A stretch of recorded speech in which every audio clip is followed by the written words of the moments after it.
Jonathan, all yours. And your advisor at Fraunhofer is Manu Aniscu, I believe. So take it from here. All right. Hello, everybody.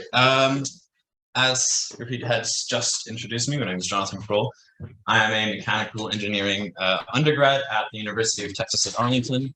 And I'll be showing you guys a little bit more of an exotic piece of work in relative to the PIRE as a whole. As you know, PIRE is mostly ceramics based, but I'll be presenting a little bit more on the environments and recycling side of things, or at least I am going to show you guys a little bit on what I have been permitted to show you.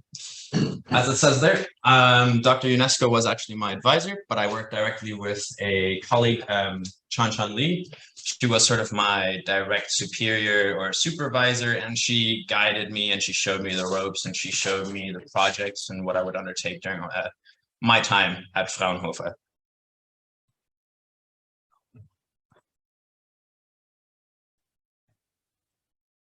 All right. Before we get started, a little bit more about Fraunhofer. The overall organization is the Fraunhofer Society. It's the largest research organization in Europe. It operates at 76 institutes over Germany and around half a dozen internationally. I think there is 3 in Asia, 2 in the US, and 1 other parts. And it is the largest applied science organization in Europe. More specifically about the certain branch that I was at Fraunhofer IWKS. IWKS focuses on recycling strategies and resource strategies. So you can see a little bit here about what they focus on. They're really focused on the recycling aspect. They want to make it more energy efficient. They want to find new uses of advanced materials, and they would prefer to keep certain products, specifically plastic products or waste electronic and electric equipment products, as long in the production cycle or as long in the life cycle as possible. In Fraunhofer IWKS, I worked specifically in the digitalization of resources department. And out of these 5 that the department focuses on, I focused on 1, 2, and 5. So really the separation and destruction of certain devices and how to properly get them through a sorter.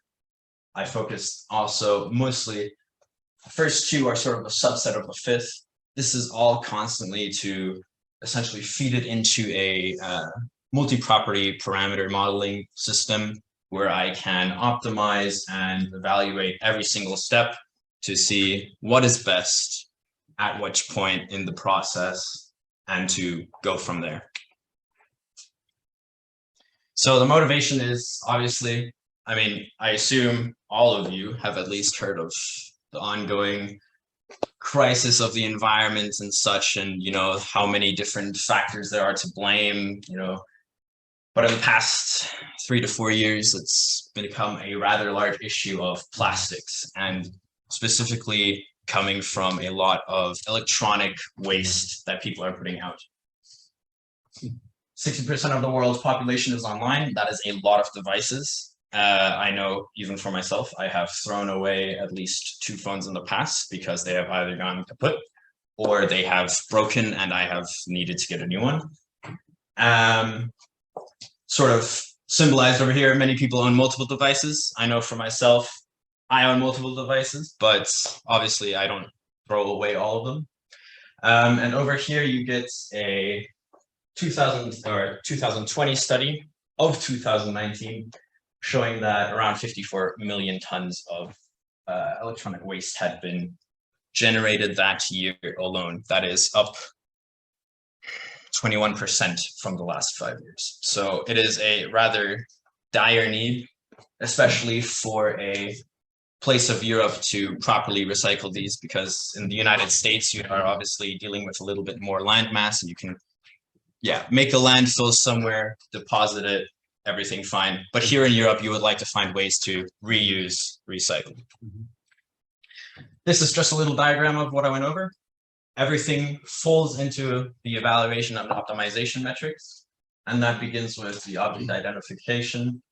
Then we move on to the separation and fragmentation, and then we move on to the modular sorting. A little bit over the object identification. This is part of a rather or a larger project at Fraunhofer that I am allowed to speak about. They're planning on a machine that can sort of pre-sort your trash. The Germans already know, recycling. You have your compost, you have your carton, your cardboard, your paper, and then you have your Restmüll, and you have so on and so forth. So this would sort of pre-sort our electrical equipment or our waste electronics before it ever gets to a sorting line.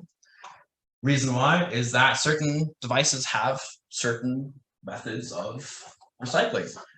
70 to 80% of the routers that I worked at with Fraunhofer were nothing more than 2 plastic shells with a PCB in the middle.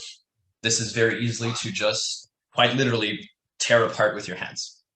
By pre-sorting them, because they have preferred methods of recycling and sorting, you can increase the efficiency of every subsequent step after this 2 or 3-fold, pretty much.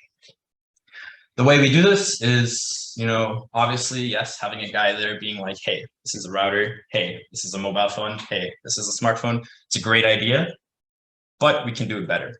And for that, we use machine learning. As it turns out, machine learning for, a menial task like this is super helpful. You can almost immediately, I think within half a second or so, say yes, or half a second as the device gets into frame, say yes, this is a router, and put it on a conveyor belt / multi-sorting system to sort it out from the rest. And the great thing about machine learning is that it's automation and it's easily integrable to previous machinery or to base new machinery off. In the bottom right here, it's just like a very nice little graph. This is a sorting algorithm that we were able to pump out within the span of 2 weeks. The green line at the very top is the accuracy of the training data set, and the red line is the validation accuracy. So what we're really looking for is that red line to get as close to 1. You give your students, you have 10 tests, questions on an exam, and you give 8 of them to your students constantly. Your students are going to learn the 8. And at the end, you have 2 questions that are based on the same concepts as the test questions, and then you give them. That's what the validation accuracy is. It's never before seen data as it would experience in the real world. And then you evaluate how does it do based on this never before seen data. Next step is separation and fragmentation. So we have multiple different methods because every method has its merits, its pros and cons. On the left here, you obviously see my work at a router, hand results. I took the thing into my hands and I tore it apart. 2 shells, PCB, and a little bit of, Restflexion, a little bit left over because, if you tear it apart, quite literally, some pieces are going to come off. In the middle, you have the impact crusher. This is a very uniform, a very efficient way of doing it. The only problem is that it turns everything into small pieces. This means your PCB can no longer be recoverable. You have plastic all the same size, and you also have a very fine plastic dust in the air where you constantly need to wear your particulate mask. It's not the best, but right now it is the best method that we have. And on the right, you have an EHZ, or in English, an electrical hydraulic fragmentation device. This essentially, you put all of your stuff into water. Your EHZ has certain electrodes that are lowered into the water, and then through electrical discharge and impulses put through the water, and it essentially shatters your device. You can see some of the rolls here. It does a lot better in terms of keeping everything together than the impact crusher. Obviously, you still have your recognizable 2 shells of plastic. You have your PCB, and what's best about this is that your PCB is stripped. All of your transistors, all of your capacitors, and all the condensators on the PCB are in this pod. This is something that we would like to avoid, and you can do that to a certain degree through management of parameters, of device parameters that you set on the actual EHZ itself. but in terms of creating stuff that you don't want, it is better than the impact crusher. It's just slower and more time consuming. Once we're done with all this, once we're done with the fragmentation, we throw this stuff into preconditioning. This is sieving, magnetic separation, and an eddy current separator. This is mainly to get out all of the too small stuff, the too big stuff, and the metal parts, leaving us with 97% plastic. This goes into the modular sorting plant. It's what you saw right here was like a real life. That's the machine that I worked with. And here's a little better of a diagram. You can see on the back, the Germans call this a sorting street. So you can see in the back street, there's your preconditioning. And in the front seat, you have another sieve machine just to make sure to get out the small and large stuff. And then you have a multi-sensory system in the very front part of the first street. It can be seen here. You have your inputs. This is, again, mostly plastic, or, well, all plastic. It goes under a halogen lamp to heat it up properly so that the IR sensor works properly. Then you have a color camera, hyperspectral imaging. This makes sure that you can also not only sort by spectral emission chart, but also by size, shape, whatever you want. And in the end, you have your compressed air jets. This is to make sure that, the compressed air jets essentially shoot at whatever you have defined into your positive output, what you have defined, and everything else goes into the negative, what you haven't defined.